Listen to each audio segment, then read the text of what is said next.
Hej, hej, witaj serdecznie na moim kanale. Właśnie wychodzę ze sklepu i jestem tutaj na Midtown, także zaraz będą fajne widoczki. W dzisiejszym szybkim storytime chciałabym Wam poopowiadać o tym, jak zostałam okradziona, jak mnie właściciel chaty wykiwał i ukradł mi pieniądze, bo inaczej się tego nie da nazwać po prostu. Zaraz przed pandemią, w oddzielnym odcinku na Storytime opowiem Wam, jak to było wynająć mieszkanie na dosłownie 3 dni przed pandemią, przed rozpoczęciem zamknięcia całego miasta na 2 tygodnie. Więc co się wydarzyło z tym moim właścicielem? Było to piękne mieszkanie, 3-pokojowe z widokiem na park na północnym Manhattanie. I to było mieszkanie tak zwane rent control, czyli że ten właściciel mieszkał tam od wielu, wielu lat i płacił preferencyjną stawkę, niską stawkę. On ma wciąż 2 dzieci z 2 różnymi kobietami, ale jako, że jest ojcem 2 dzieci, to dostał to mieszkanie, że niby samotny ojciec z 2 dzieci, tak? Więc już tutaj był taki mały przekręt. Miałam z nim umowę podpisaną taką na gębę, on nie płacił za to w ogóle podatku, chciał, żebym dawała mu cash. Mi to w sumie, mi to było bez różnicy, bo miałam zieloną kartę, już nie potrzebowałam żadnego jakby dowodu na to, że tam mieszkam, prawda? Ja nie potrzebowałam żadnej papierologii, więc po prostu mu płaciłam na gębę. No i wprowadzając się, i jeszcze kiedyś przyszedł rachunek, zostawił go otwarty na stole i widziałam, że on płacił za to mieszkanie, ale ładnie, czekajcie, odwrócę się. Widziałam, że on płaci za to mieszkanie $1400, a słuchajcie, mój pokój, śliczny pokój na Manhattanie właśnie z widokiem na park, mój pokój był za 1200, więc on płacił de facto tylko $200 za swoje 3-pokojowe mieszkanie, z czego jeden pokój był pusty, na wszelki wypadek jakby jego syn przyjechał, dla syna trzymał, syn bywał czasem w weekendy, a tak to mieszkaliśmy we 2 sami w tym wielkim mieszkaniu.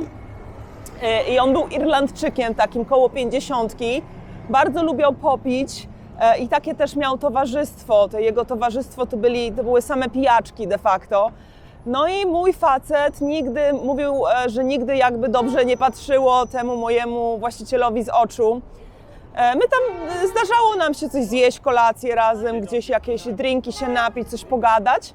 Natomiast ja nie miałam nic przeciwko, ja chcę widzieć dobro w ludziach, więc ja nie zauważałam tego, co mój Joey zauważał w tym moim współlokatorze, właścicielu. Pokażę Wam troszkę widoczki, bo jest tak ślicznie i słoneczko świeci na Manhattanie, to trzeba to uwiecznić. No i miał też dziewczynę w ogóle, z którą zaczęłam się kolegować. Też koło tam po 50 i też pijąca.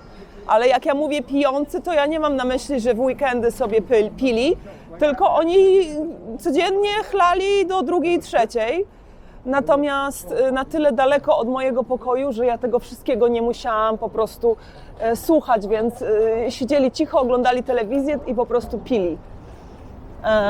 I w sumie mogłam się spodziewać, że będzie jakaś taka akcja, ale to, co się wydarzyło, jak to się wydarzyło, to tego się nie spodziewałam, bo to było strasznie chamskie.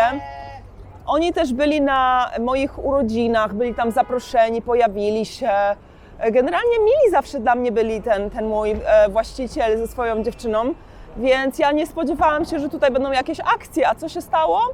Wyprowadzamy się z moim Joeyem, bo Joey ze mną pomieszkiwał w pokoju przez 1,5 miesiąca, bo później było tak, że musimy znaleźć swoje mieszkanie, nie możemy tutaj mieszkać z 50-letnim pijącym Irlandczykiem, więc znaleźliśmy, tutaj sobie przejdę, znaleźliśmy to mieszkanie, już widzę, że ten odcinek będzie dłuższy niż 5 minut, ale już prawie kończę.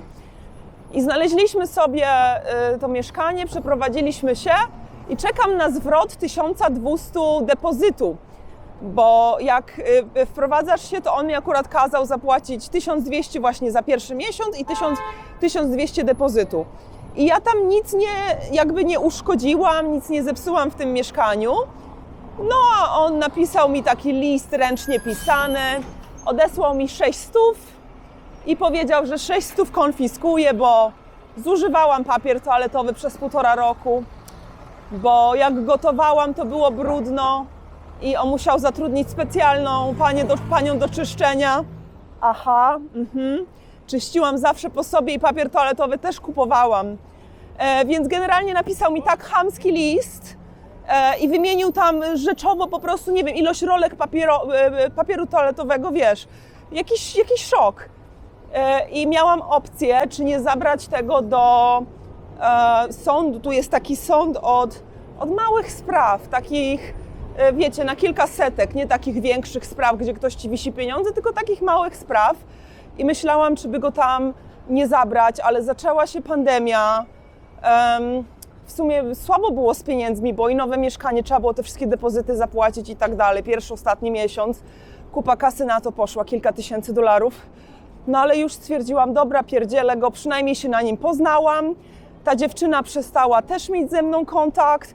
Ja do niej tylko napisałam SMS-a, że myślałam, że jesteśmy koleżankami, a tutaj taka, że nie spodziewałam się po prostu po tobie takiego zachowania, że on to jedno, ale że ty byś się tak w stosunku do mnie zachowała, że myślałam, że jesteśmy koleżankami. No ale no, nie byłyśmy tymi koleżankami, tak? Więc niestety już trudno, mleko rozlane, nie ma co płakać. W dniu dzisiejszym cieszę się za ten czas, który jakby spędziłam w tym mieszkaniu, bo to było fajne mieszkanie i naprawdę właśnie blisko parku. Mogłam tam trochę odetchnąć po ciężkich przejściach jakichś tam życiowych. No ale no, niestety poznałam się właśnie na ludziach w ten przykry sposób, że zabrano mi te $600 po prostu za pierdoły. To była totalna wymówka, bo wszystko, o czym napisał, inaczej, nic o czym napisał nie miało sensu. Wszystko po prostu było bez sensu. No, dzięki wielkie za spędzenie ze mną czasu w tym story time. Sorry, że było dłuższe. Mam nadzieję, że mi to wybaczycie. I do zobaczenia w dłuższym odcinku Polki w Ameryce w środę. Na razie, hej!